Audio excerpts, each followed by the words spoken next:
I'm Sari. And I'm Haley. And this is Seamwork Radio. Welcome back to Seamwork Radio, where we share practical ideas for building a creative process so you can sew with intention and joy. And today we're talking about how to uncover your creative purpose so that your creative hobbies feel as fulfilling as possible. And we're going to cover some quick and practical exercises that can help you get there. All right, let's start with our icebreaker. So Haley, tell me about a time recently when you felt creatively stuck.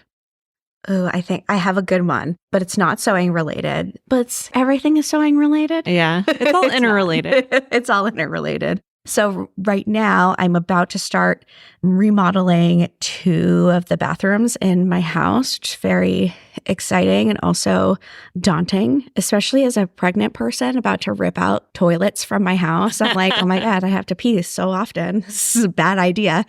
But I was collecting inspiration for like what I wanted everything to look like. And I just started like adding things to a Pinterest board, as you do. And when I looked at it, I was like so overwhelmed because there was like no distinct style coming out of it. It was just like, I was just kind of like going crazy with the inspiration, and I got really overwhelmed and I had to take a step back and kind of ask myself what I would do if I was doing this process for a sewing project or for if I was like designing for myself or for Seamwork.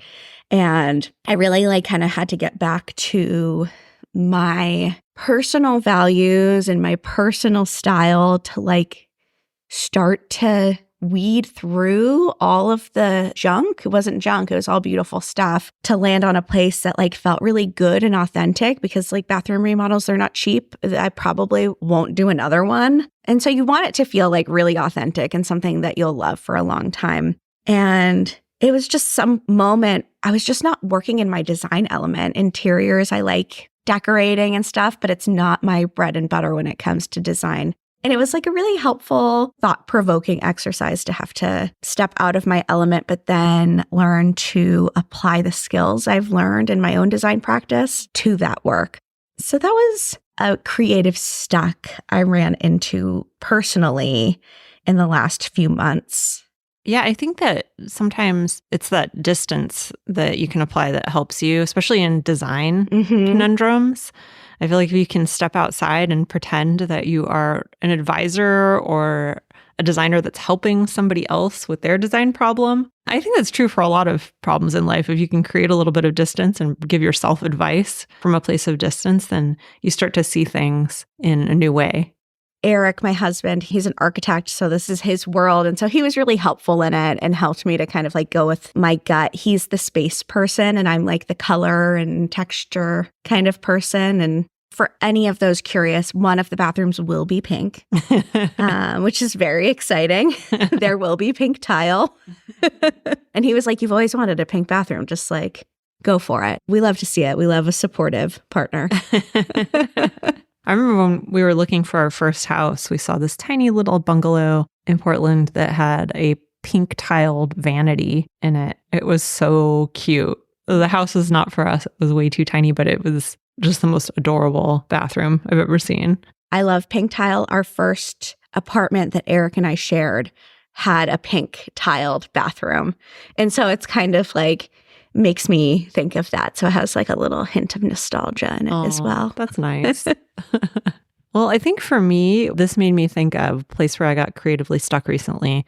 We just took a break. We always take 2 weeks off for the holidays at the end of the year, the whole company. So I was really looking forward to having this break and being able to work on all these creative projects that I've been putting off. And I think where I felt really creatively stuck was just that there was so much I wanted to do.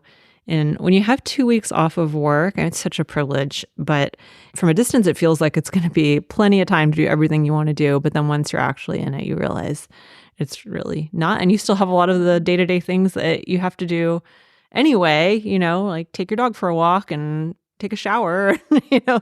And it's the holidays. And it's the holidays. Yeah, exactly. Wrap presents, all that stuff. So I really had to make a choice about how I was going to spend my time and think about both what was most pressing for me and then also what would be the most meaningful. And for me, I realized that if I could work on one big project rather than get a little bit done on a lot of small projects, then that would make me feel a lot more fulfilled at the end of that 2 weeks. So I chose to work on a quilt, which is a gift for my parents. And I spent most of my free time on that break making this quilt. And I'm really happy with it. I'm really glad that I did that. And I feel very accomplished. So, and this is often a problem for me, is just developing enough focus to really dive into one project instead of 100 different projects. So that can be a challenge. And I think it's a challenge for a lot of us.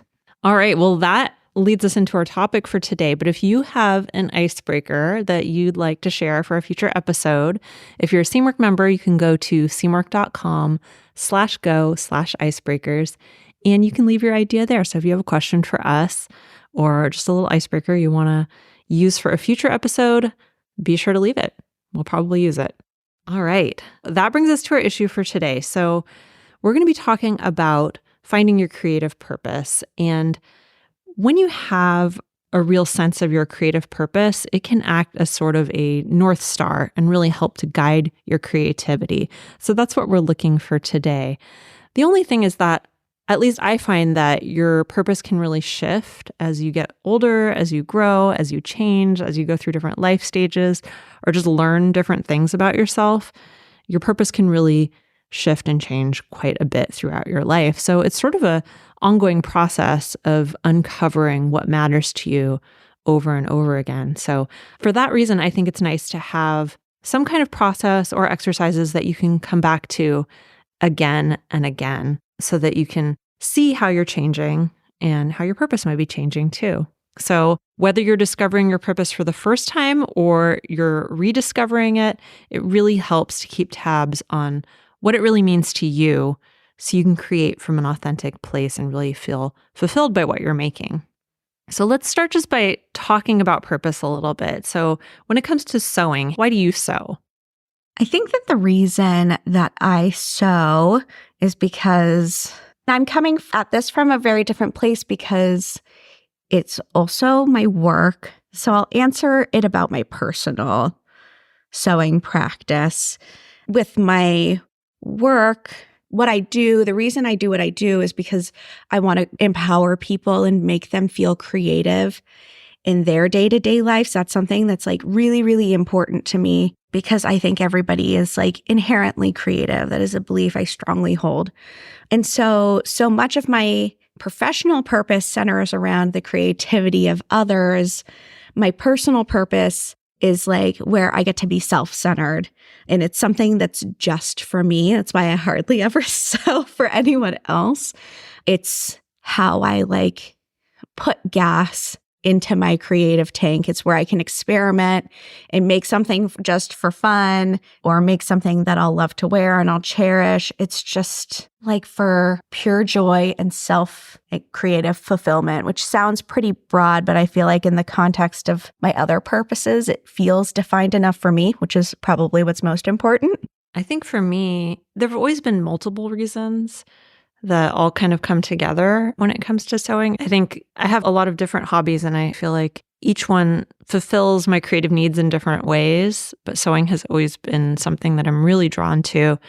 And I think one reason for that is I've always loved clothing. I've just always loved dressing up since I was a little girl. Something about color and fabric and the self-expression inherent in clothing has always been something that really has appealed to me. And I think a lot of people, especially women, feel that way. But what sewing offers me is a way to engage in that in a much more mindful way, where I get to make a lot more creative decisions about how I choose to dress myself and what I look like day to day. So that's one part of it. I think it also gives me a different relationship to clothing that is not just about shopping. It's not just about consuming or acquiring. Sewing really forces you to slow down in a way that I think can be hard to do. In today's world, I think we're really encouraged to continually look for new things and buy new things. And so sewing offers a way to still engage with fashion in a way that is really enjoyable to me, but without fast fashion kind of acquisition mode that I think is so prevalent in our world. And it goes beyond just not wanting to consume like the social implications of that or the environmental implications of that. But also, I think for me, there's a mental component to it as well, because I think when you are in that sort of more acquisition mode of thinking, I think it infects every area of your life. And shopping is one of them. Sewing is just a practice that helps me to slow down in one area of my life. And that's really, really meaningful to me. So that's a big reason why I sew these days. But the self-expression part is also really important. So how would you say that your why has changed over time? That's a good question. I think that part of it has always been important to me, but it's definitely gotten more important as the years have gone on. I think that originally when I started sewing, it was purely about fun and self-expression. And I was a teenager when I started sewing, and I just wanted to make cool things and play with fabric and play with color. And I still really enjoy that. But now I feel like there's a lot more meaning behind it and a lot more that I get out of it on a mental and emotional level, and not just for fun, which I think that's really important to me. What about you? I think I feel pretty similarly. I think it definitely started. And I think for a lot of people who start sewing when they're quite young, it just starts as like a fun way to like make the clothes that you want to wear, but you can't find or you can't afford. So that was definitely a component of it. And then from there, I think it morphed into this like realization growing up in the early or coming of age in the early 2000s and being like a curvier body type. I always felt like, oh, I can't wear this, or really I can wear whatever I want. And I just couldn't find those types of things that fit me. And so I think that when I realized that, that became like a new motivator, a new why for me. And eventually the creative expression and the like body freedom that came in it, just like, I guess it just became like so integrated into my philosophy that it became a background thing that informed my choices professionally and personally when it comes to like creativity and my values. As we're talking about this, I think another thing that I've noticed over time is that there's a component of, when I mentioned slowing down in terms of acquiring things or buying things, but I think there's also in the short term, the slowing down of actually sewing, I think is also something that has become more important to me as the years have gone on. In that when I sew, I can be alone, I can close the door, I can put on music or an audiobook or whatever, and just be with myself, using my hands to do something in a very quiet, sometimes contemplative, sometimes just quiet space. And I really, really value that because, again, it's a way to slow down in your day to day. And that's something that's really important to me. And I think a lot of handcrafts offer that. And because sewing is just my chosen handcraft, the one I spend the most time on, I think that's another thing that I've really come to value about sewing over the years. Yeah, it has like a big, like a macro, micro effect when it comes to slowing down. Yeah, definitely. I have an interesting question. Do you find that there's ever a time or times where you want to like lean into your purpose more generously, or times when it's more helpful to like explore the bounds of it or explore even outside of it a little bit more? Yeah, I think for me, because slowing down is such a big part of why I sew, times when I feel particularly stressed or feel like I'm too enmeshed in other aspects of my life, that's a time when I do want to lean more into that purpose. There are other kind of smaller things that I get out of sewing that sometimes are more of an emphasis for me. For example, I also really like the learning aspect of sewing, that I'm always learning something new and that there are lots of new skills to build. But you don't always want to focus on learning new skills. Sometimes you just want to get in there and work with your hands and do something that, again, is just like a chance to slow down. So that's one area where I feel like it comes and goes, where I feel like sometimes I do want to lean more into the learning aspect and trying new things and curiosity. I feel like those smaller reasons are also really important to me, but there's this backbone of the slowness of sewing that is the most important thing. How about you? I feel like because a big part of my creative purpose is exploration, there's like everything is kind of within the bounds of that. And so it's where I'm like really allowing myself to experiment and have fun and not like worry about like how something is going to photograph or like, all of that kind of stuff that in my work as a designer, those are things you think of. For me, it's really like my freedom place. So I don't have creative boundaries. I just like have fun. But there was definitely times where I feel like it was more about like, I feel like the most toxic era of my creative purpose was when I got obsessed with fit. And then I feel like there's this really fine line of when you're obsessed with fit and making something fit really properly, and when it becomes an obsession over making something incredibly flattering or trying to create the illusion of a body conforming to some sort of like standard of beauty. I feel like that's the place where I was like, whoa, this activates something maybe slightly toxic within me, like a perfectionism that doesn't feel good to me, and also like a criticalness of my body that I'm not like super comfy with.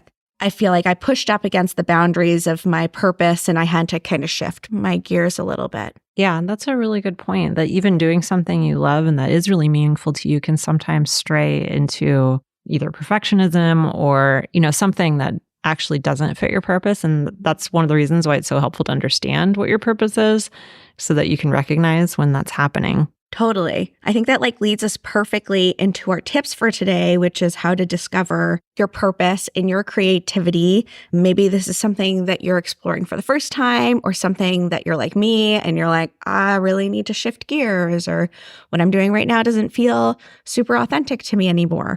So Sari and I are going to share a little 4-step process that you can use to kind of uncover that for yourself, because no one can really like uncover it for you but you. But we have some ideas on how you can get there. So step number 1 is going to be to identify your values. And I'm not necessarily talking about your sewing values. I'm talking about your values in your life. So what do you value as a human being in your everyday life? I think Sari has like some really great examples in her own purpose of how her creative values align with her personal values. And write down some of your things that you really value in your life, and then write down a few notes about how that value relates to sewing and your creativity in particular. This is something where there's like no right or wrong answer. No one's going to look at it. No one's going to grade it. So like really like put it all out there and don't worry about being silly, because you'll get more from it if you maybe are a little bit, more free with it. Sometimes I think what can help, if you have trouble identifying what your values are, one thing you can do is just write down a whole bunch of ideas, like just brainstorm a whole bunch of ideas, and then whatever words come to mind that you think are really important in your life, and whittle it down from there. Maybe choose 10 to start and circle 10 of those. And then from there, maybe narrow it down even more, maybe to 5 or 3, until you find the ones that really resonate with you. Because often you'll find ones that are really similar to each other, and you can decide for yourself whether these values are too similar, if they really mean the same thing to you, or if there's a subtle difference between them. I think it's a really interesting exercise to do for yourself anytime, but it can really help with this. For me, I think one of the things that I really value in my life that I think ties into what I was just talking about with slowing down and with sewing is the idea of gratitude. And gratitude is something that I really value in my life, and that's really important to me. And I think the fact that sewing allows me to slow down and appreciate both the moments, the time that I'm putting into something, and also the end product, the object, I'm much more appreciative of than something that I bought in a store. So I think those are some of the ways that sewing really reflects a value that I hold dear, just as an example. Because sometimes the way your hobbies or crafts that you engage in reflect your values might not be super, super clear at first. So it might take a little bit of thinking to get to it. Yeah, I think another example for me personally, one of my life values is just like humor and lightheartedness. And that's something that I really strive to seek in my day to day and the people I surround myself with. I think it just brings more, life can be very serious, brings more fun and joy. And I think with sewing, the way that I do that is I lean into the fun of sewing. And I try not to take myself too seriously because then that's when I start to feel really stuck. So like Sarah was saying, humor and sewing don't necessarily have a ton in common, but once you sit on it for a while, you might find that there's more common ground than you think. Yeah, definitely. So the next tip is to make a list of your most gratifying projects and your least gratifying projects.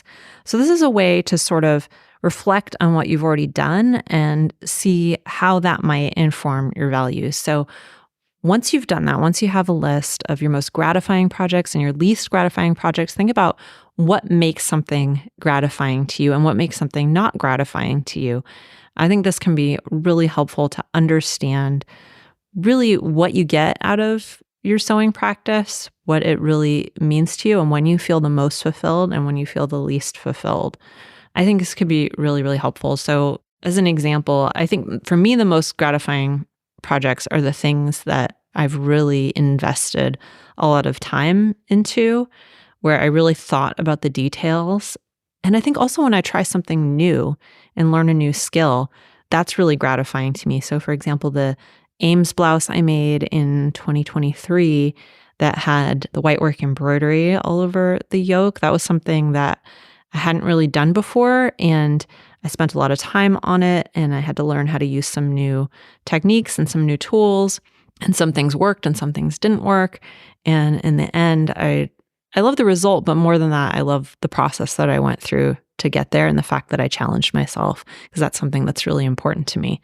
So that helped me to uncover what matters to me in a new way. So I would say try that out. Most gratifying projects and least gratifying projects. Yeah, that's such a great exercise because a lot of times we just will categorize something as like, you didn't like it or you liked it without maybe putting a ton of thought into the whys behind it. And so beyond uncovering your values, it's also just a helpful exercise so that you can have more sewing wins, which I think we can all use a little bit more of in our lives. I just read this article a couple days ago on a mindfulness blog, and it was about the difference between enjoying something and appreciating something. And I think it's kind of similar in that you can appreciate things even if they're not super pleasant. You can still appreciate what's happening. For me, that was a big mindset shift, and I found that a really, really helpful framing. And I think that's similar in things you make, that you can still appreciate the work that went into it. You can still appreciate the process or even appreciate an inadequate result and without loving it, without thinking it's the best thing ever, or even if it didn't meet your expectations, there can still be a lot to appreciate. Oh, I'm going to take that one with me. I really like that. All right, let's take a look at step number 3. So step number 3 is to reflect on how sewing makes you feel. So this is a pretty simple one. I would advise you to just write down like 3 to 5 emotions that you feel when you sew. I feel like this is a simple exercise, but it's really helpful when you look at it in contrast with your personal values and also your like hits and misses in your sewing. It can start to paint a bigger picture of what's important to you, because the first 2 exercises are like a little bit more cerebral.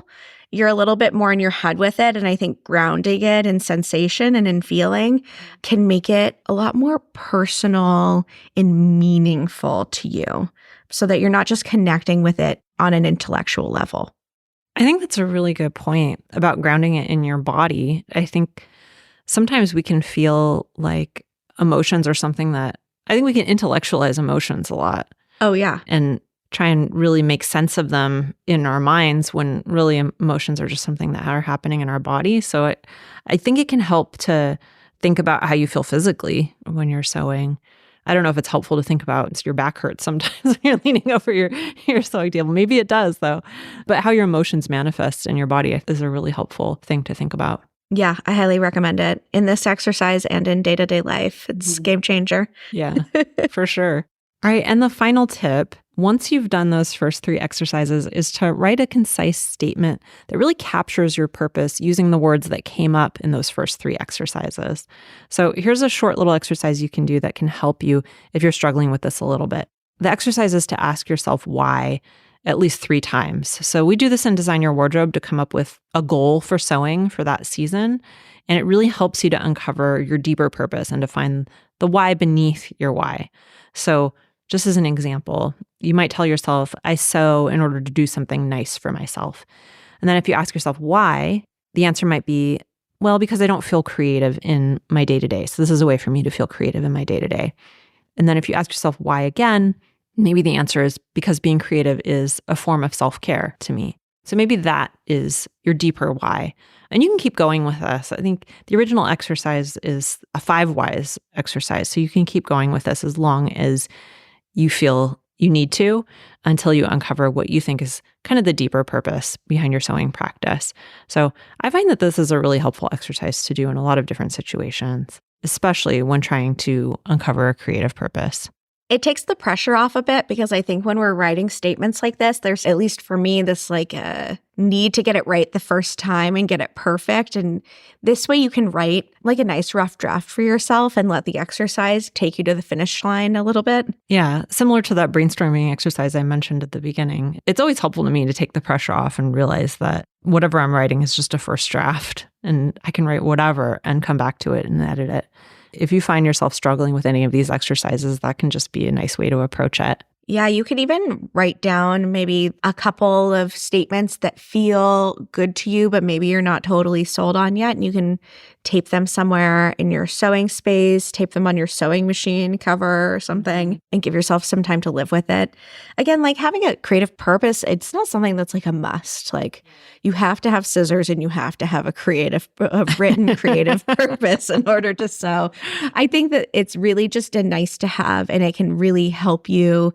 It's a nice crutch to lean into when you are stuck creatively or when you're feeling like you're having a lot of losses and not a lot of wins. All that is to say, don't pressure yourself too much around this. This is a fun exercise meant to help you. And it changes over time, like we talked about in the beginning. So if you're struggling with it and you're not sure if this feels right to you, like Haley said, you can just hold on to it and it'll probably change over time. And so it's not something that you need to have set in stone by any means. All right. Well, we went over some helpful exercises for you to try today to help you with uncovering your creative purpose. So we talked a little bit about why having a creative purpose can be helpful to you and how it can really help you to get more out of your sewing practice. And then we talked about 4 different ways that you can uncover your own creative purpose. And the first was to identify your values. So come up with what your values are in your life generally. Then make a list of your most gratifying projects and your least gratifying projects and try to uncover what makes something really gratifying to you. The third one is to think about how sewing makes you feel, and that includes the way emotions feel in your body. And then finally, to write a concise statement that really captures your purpose. And we talked about using the 3 whys exercise to get to your deeper purpose behind sewing. So hopefully those exercises were really helpful to you and you found at least one that you can take away and try to help you get more out of sewing and enjoy sewing a little bit more. What's your big takeaway from today's episode, Haley? I think that the piece that I really liked and I'm going to walk away with today is the distinction between enjoyment and appreciation. That gives me something to ponder a little bit. Definitely, they are 2 different things. And I think it's a concept that I've understood and grasped in the past, but having kind of a name to put to it is always helpful for my nerdy little brain. Well, maybe if I can dig up that article, I'll send it to you and we can put it in the show notes. Yeah, I love People that. can read it. It was really helpful to me. I think for me, just in talking about it today, I hadn't really thought about it in this way until we started talking about it, which is that kind of microcosm effect we were discussing earlier. So the way sewing offers me a way to slow down both in the long term in terms of acquiring things and slowing down my relationship to the material objects in my life. And then the smaller way that sewing helps me to sew down on a day-to-day basis, in that it's a time for me to rest and replenish myself and work with my hands and kind of allow my brain to do something very different from other activities that I'm engaged in throughout the day. So kind of the way it affects me in both those ways, in both long-term and short-term, I think was really helpful for me to think about. All right, well, if you would like a safe and encouraging space to talk about sewing like this, you can talk about it in our community. We would love to have you there. You can find it at seamwork.com if you join us. And we have Design Your Wardrobe coming up really soon. So if you join Seamwork now, you can participate in the next round of Design Your Wardrobe, which starts on February 5th. We mentioned it a little bit in today's episode, but I think if this is something that really appeals to you, this idea of having more meaningful sewing, you'd probably love Design Your Wardrobe. So it's our super popular premium course all about designing your wardrobe. It walks you through a process of designing and creating a collection of projects for a single season. So it's available as a self-guided program if you're a Seamwork member, or we run it as a group course a few times a year. So the next one is coming up on February 5th, and you can learn more at seamwork.com/go/DYW if you're interested. And if you want a taste of what's included, you can get our free sewing planner at seamwork.com/go/free-planner. And that free planner is something that we use throughout the Design Your Wardrobe course. So it offers kind of a little taste. So again, that's at seamwork.com/go/free-planner. And we'll put that in the show notes as well. And if you liked this episode, please consider leaving us a review. We would absolutely love to hear from you, hear what you think, and get those 5-star reviews that help other people find the podcast. And I have one today I wanted to read from Adriana Maya, who says, "Thank you, Seamwork. I absolutely love the Seamwork podcast. I've been listening for maybe about a year and a half, and it's honestly my favorite podcast I listen to. I love Sari and Haley's personal stories and fun tangents. Please don't ever stop this." Oh, I'm glad that she said that. "Along with all their insightful and helpful tips about all things sewing. I look forward to the podcast every week and feel like it's just my time to think about my favorite hobby. I could not recommend this podcast enough. It's the perfect mix of entertaining, personal, and educational. Thank you, Seamwork." Wow, that is such a sweet review. I appreciate that so much. It is so nice when people take the time to leave a review and say such nice things. It definitely makes my day. Yeah, same. And I'm glad to hear that you enjoy our personal stories. It can be easy to fall into a trap of, Sari and I record batches of these at a time. And I drive home at the end of the day and I'm like, I just feel like I talked about myself for the last 6 hours. But it's really meaningful to know that you're getting enjoyment out of it. Yeah, so I appreciate it. Thanks so much. I know some people are not into banter on podcasts. They don't want to hear about people's personal lives of the hosts. Maybe that's more true for other types of podcasts. I don't know. But for me personally, I like to listen to real people and hear their stories because you learn so much from people's experiences. And I think that's one of the beautiful things about podcasts. All right. Well, thank you for that review. And if you would like to leave us a review on Apple Podcasts or whatever podcast platform that you listen to us on, I should say, we would absolutely love it. You can also follow us on YouTube at Seamwork Video. You can follow us on Instagram at Seamwork. And if you'd like to join Seamwork and become part of our private community, plus get access to hundreds of sewing patterns and dozens of sew-along classes, podcast listeners get a 50% off lifetime discount when you join at seamwork.com/go/podcast50. So that's seamwork.com/go/podcast50. And that does it for us this week. I'm Sari. And I'm Haley. And this is Seamwork Radio. Seamwork Radio is brought to you by the team at Seamwork. Seamwork's an online community that supports you in creating a wardrobe that feels right for you. When you join us at Seamwork, you become part of our private community of makers, and you also get access to monthly sew-along classes, a library of over 200 sewing patterns, and tons of great resources to help guide you through the sewing adventure that you choose. Podcast listeners can get half off a Seamwork Unlimited membership, which means you can download as many of those 200 plus patterns as you want at any time, and our community will be there to guide and support you. If you'd like to join us for half off, just visit seamwork.com/go/podcast50. You can also find us on Instagram at Seamwork or visit our YouTube channel, which is called Seamwork Video. We love hearing from you, so let us know if there's a topic or a personal story that you'd like us to cover. Thanks for listening to Seamwork Radio.